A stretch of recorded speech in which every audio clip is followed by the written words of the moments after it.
I guess I'm back to the video to me playing some Hollow Knight, and I am playing.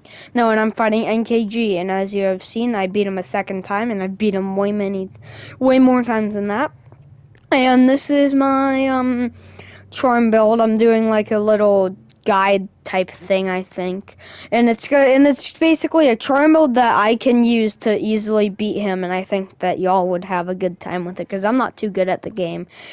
And if you are struggling with NKG and you haven't tried this charm build of Unbreakable Strength, Quick Slash, and Mark of Pride, and you have all of the charm notches, then I think that you should at least just give it a couple tries, like maybe 2 tries. And if you can't just seem to make it work, then try to use a good charm build. And I know that before I was using like Glowing Womb, but Glowing Womb isn't too good for this because it does give you extra damage, but that's at the cost of 2 charm notches, meaning like no Mark of Pride and things. And I'm also using the Grimchild because Grimchild is my favorite. Carefree Melody, in my opinion, not very good. So I recommend just getting Grimchild if you really like Grimchild. But if you like gambling your chances and actually, if you like just having a chance to not get hit when you get hit by something, you just absolutely hate Grimchild and don't feel like fighting NKG. But this is his moveset, basically, and my charm build, as you saw there, it was Unbreakable Strength, Quick Slash, Mark of Pride, and Grimchild, because this is like an actual... Okay, Noah. But this isn't... Okay, but this is me trying to beat NKG. My friend Noah just got a tornado warning, so that's bad. But I'm using the Grimchild charm because the charm notches stay the same, the whole thing doesn't change, and I want it to be realistic. And Void Heart I don't think does anything to do it. And then these are the items that I have. It's Shade Soul, Descending Dark, Abyss Shriek, Shade Cloak, Mantis Claw, Crystal Heart, Monarch Wings.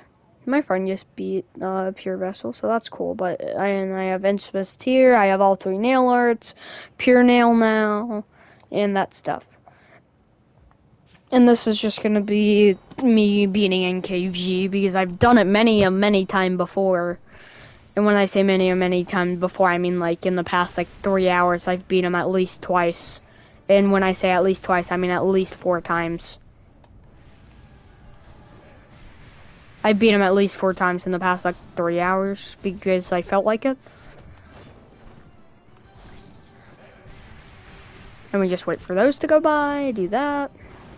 And then the Flame Pillar, you want to, I guess, just try to do that and try to get as many hits off as you comfortably can without thinking that you're going to get hit. Because if you get hit, then that's 2 HP down. Because this guy does because he does double damage with, like, without modifiers, like without Ascended. So, like, base boss to get upgraded Grimchild, it's the things. And then I can usually get a 3rd heal in. Most people... the person that I saw did 2 heals. I can pull off 3 successfully a lot of the time. It's either that I get lucky or something, but I don't know. Oh, this is his background change. Whenever I see his background change, I'm like, oh, this probably means that he's low, even though he's only done pufferfish twice, and that's all it means. But still, I just like to think, oh, he's lower on HP, and I'm probably gonna have a higher chance of beating. And as you can see before I was getting like tons of hits by the spikes, and I was getting tons of hits from the what's it called?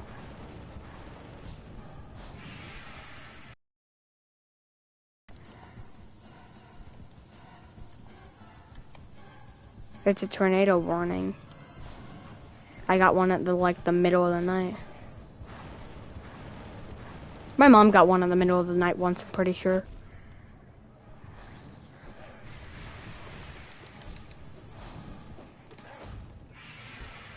And that's NKG in a nutshell. And the background change just means that he's done pufferfish twice. I don't think that it means anything else. But I just like to think that he's low on HP when it happens. But that's NKG, and remember I was actually using Grimchild because I wanted it to actually be realistic, so then y'all like, oh, well, he's doing 3 masks of damage now because I'm over-charming because I can't fit in Grimchild with this loadout. Or, oh, well, this loadout doesn't contain Grimchild, it's useless for first starters. But as you can see, Grimchild, Mark of Pride, Quick Slash, and Unbreakable Strength with Pure Nail, and that's how I can beat him easily. Coiled Nail works with Unbreakable Strength as well. I beat him with, like, Glowing Womb, Unbreakable Strength, and Grimchild, and a couple other things, and, like, another thing, I believe. And that's how I beat him my first time. But this time, I'm not using Glowing Womb, and I have Pure Nail. So I recommend getting Pure Nail just to make your life a lot easier. And Unbreakable Strength. No, even just Fragile Strength, because you can't even, Oh yeah, I was using Fragile Heart as well. My build was, I believe it was, Unbreakable Grimchild, and maybe something else? I don't know.